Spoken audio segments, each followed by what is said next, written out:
गणेशाय नमः. सार्थ श्री ज्ञानेश्वरी अध्याय 6. आत्मसंयम योग. श्री ज्ञानेश्वर महाराज म्हणतात की, श्रोते हो, या श्रीकृष्णाला देवकी मातेने जन्म दिला. यशोदा मातेने त्याचे लालन पालन संगोपन केले. पण खरं सांगू का, मला असे वाटते की हा श्रीकृष्ण अवतार केवळ पांडवांसाठीच झालेला आहे जणू. कारण हा श्रीकृष्ण प्रेमाचा लाभ होण्यासाठी अर्जुनाला कुठे त्याची सेवा करावी लागली नाही, त्याची विनवणी करावी लागली नाही, कोणतेच कष्ट घ्यावे लागले नाहीत. तरी ती श्रीकृष्ण रूपी गाय आपल्या वासरासाठी गीतामृताचा अमृतपाना सोडतेच आहे. खरंच धन्य तो अर्जुन अन धन्य तो भक्त सखा श्रीहरी. आता स्वतः ज्ञानदेव हेच त्या कृष्ण अर्जुनाच्या प्रेमावस्थेचे वर्णन करताना आपले गीता निरूपणाचे कार्य विसरले की काय, असे श्रोत्यांना वाटू लागले.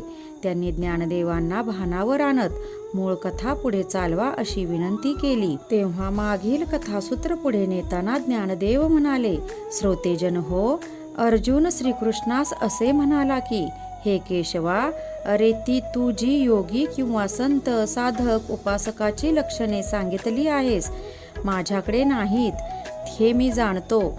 पण देवा, तुम्ही जी योगाची अवस्था सांगितली त्यातला आनंद हा मात्र अवर्णनीय आहे. हे निश्चितच अन तो आत्मानंद सुखाचा अनुभव मलाही मिळावा अशी माझी आर्त इच्छा आहे.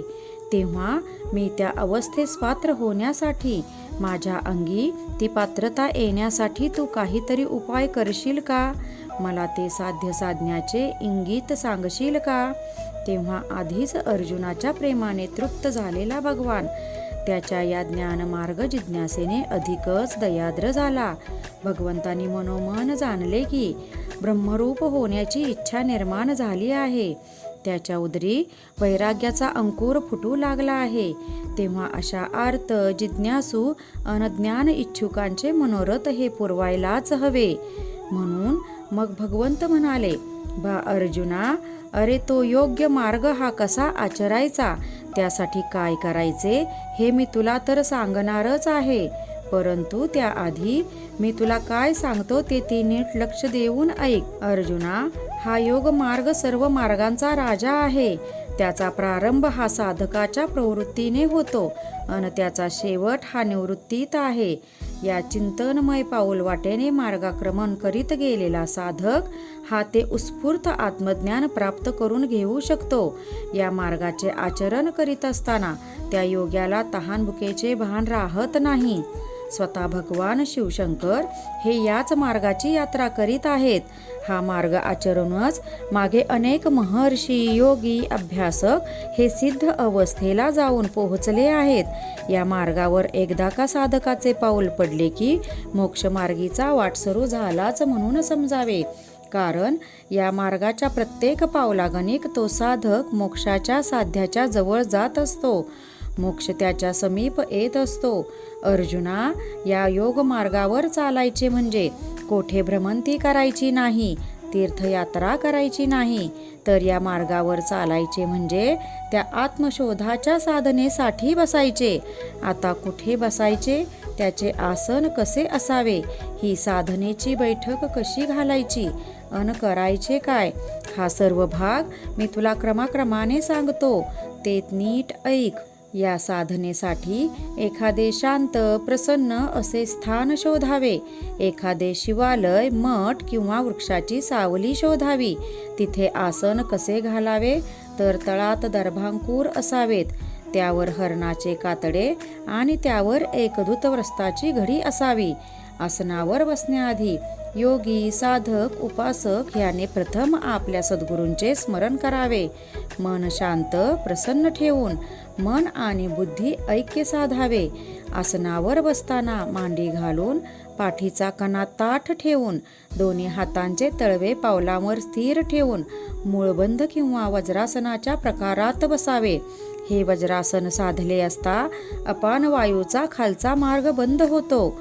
तो वायू शरीरात वर वर सरकू लागतो.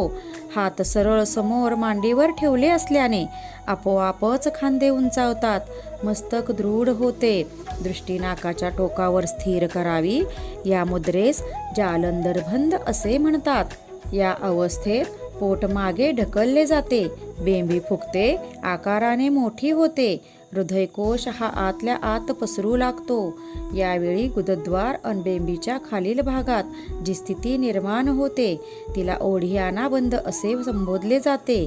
या बाह्य बैठकीने हळूहळू साधकाचे मन हे स्थिर, शांत अन निश्चल होऊ लागते. तहान भुकेची जाणीव राहत नाही. अशा अवस्थेत मूळबंधामुळे मागे फिरलेला अपानवायू पोटातली घाण रिचवतो.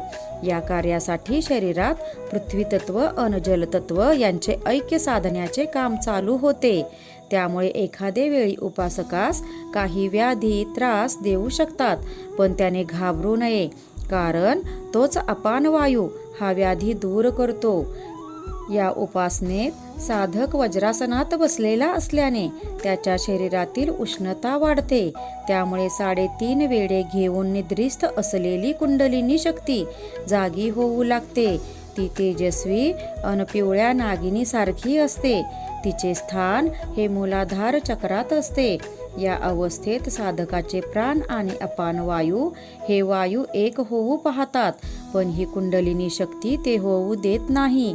देहातली जड आणि जलतत्वे खाऊन तृप्त झाल्यावर ढेकर देत जेव्हा ही कुंडलिनी शक्तिरूपी नागिन सुषुप्नेच्या नाडीचे एक नाव तोंडाशी येते, तेव्हा योग्याचा श्वास मंद मंद झालेला असतो.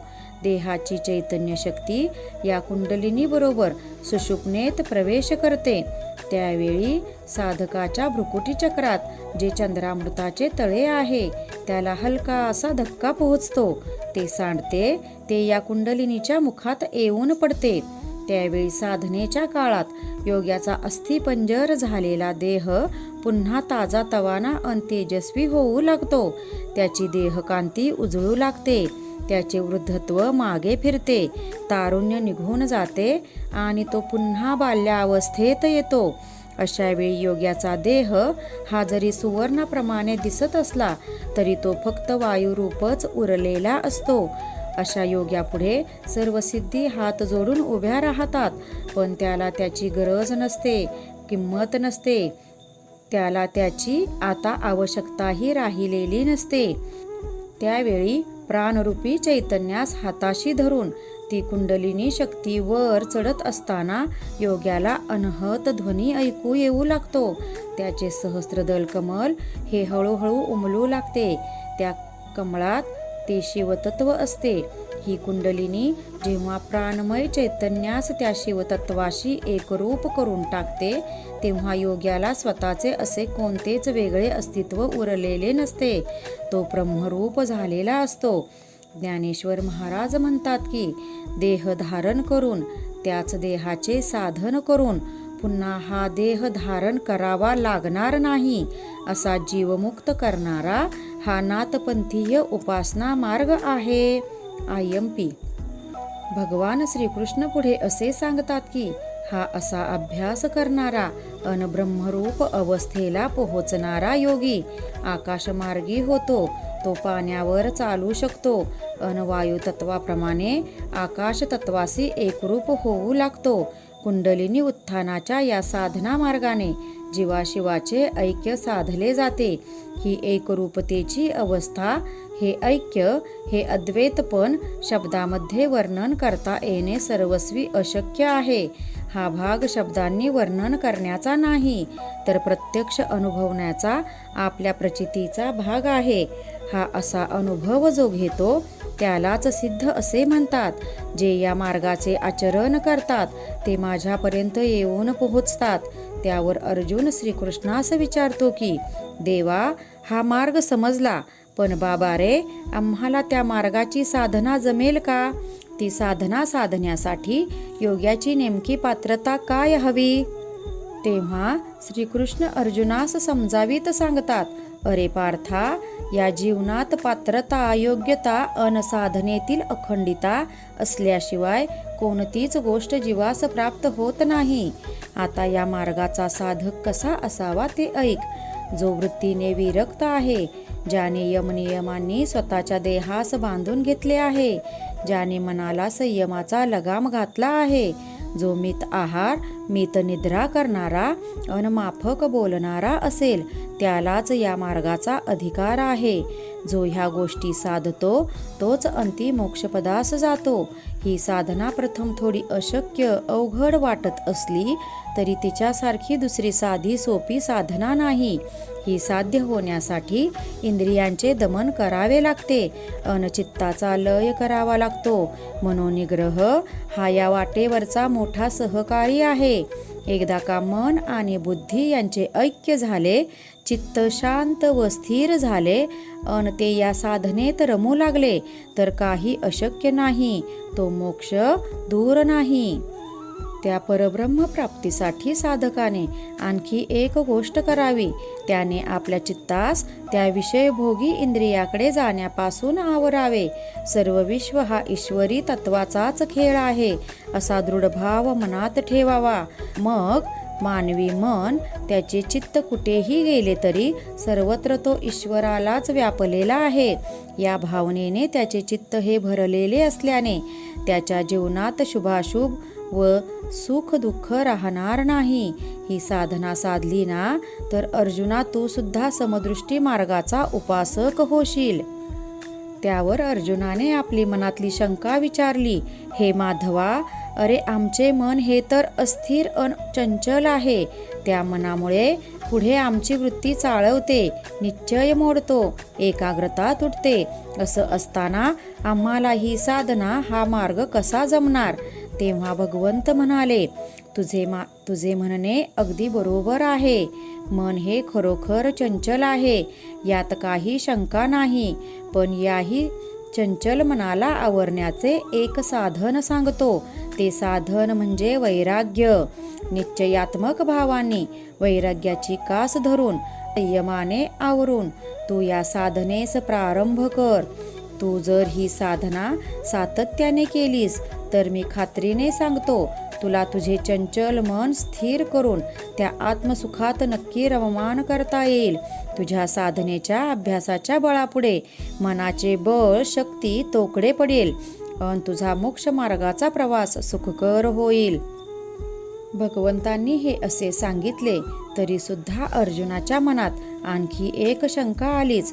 ती आपली शंका निरसन करून घेण्यासाठी त्याने विचारले, हे देवा, पण या इतक्या कठीण मार्गावर वाटचाल करत असताना जर समजा त्या साधकाच्या आयुष्याची मर्यादा संपली अन त्याला मृत्यू आला तर त्याची गती काय होते? तेव्हा अर्जुनाच्या शंकेचे निरसन करताना भगवंत असे सांगतात की तू म्हणतोस तसे जरी झाले तरी अशा योगभ्रष्टाची गती थांबत नाही. तो कर्मफलाच्या न्यायाने स्वर्गसुखे भोगून पुन्हा आपल्या उर्वरित जीवनमुक्ती अभ्यासासाठी नवा जन्म घेतो. त्याच्या पुढच्या जन्मात त्याची मागच्या पुढे साधना चालू होते. मागील जन्मी देह ठेवताना त्याची बुद्धी ज्या टप्प्यावर असते ती नव्या जन्मात अधिक तीव्र अन मूलग्राही होते. बालवयातच अशा योगभ्रष्टाला सर्वज्ञता प्राप्त होते. त्याचा त्यापुढचा अभ्यास जलद गतीने होतो आणि अंती तो मोक्ष प्राप्त करून घेतो. ही अहम ब्रह्मास्मी स्थिती लाभावी म्हणून अनेक साधक ज्यांना हे जे मार्ग शक्य होतील ते मार्ग अनुसरून अखेर माझ्या स्वरूपाशी येऊन मिळण्याचा प्रयत्न करतात. जो निष्ठेने उपासना साधना भक्ती करतो तो निश्चितच आज ना उद्या माझ्यापर्यंत येऊन पोचतो. त्याची साधना अभ्यास वाया जात नाही. अर्जुनाला आधीच योगाचे ज्ञान जाणून घेण्याची इच्छा होती.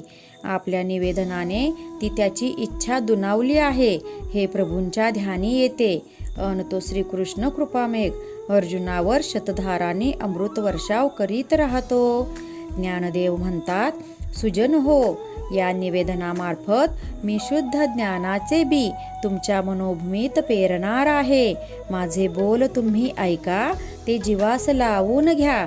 त्या बोधानेच तुमचे खऱ्या अर्थाने कल्याण होईल.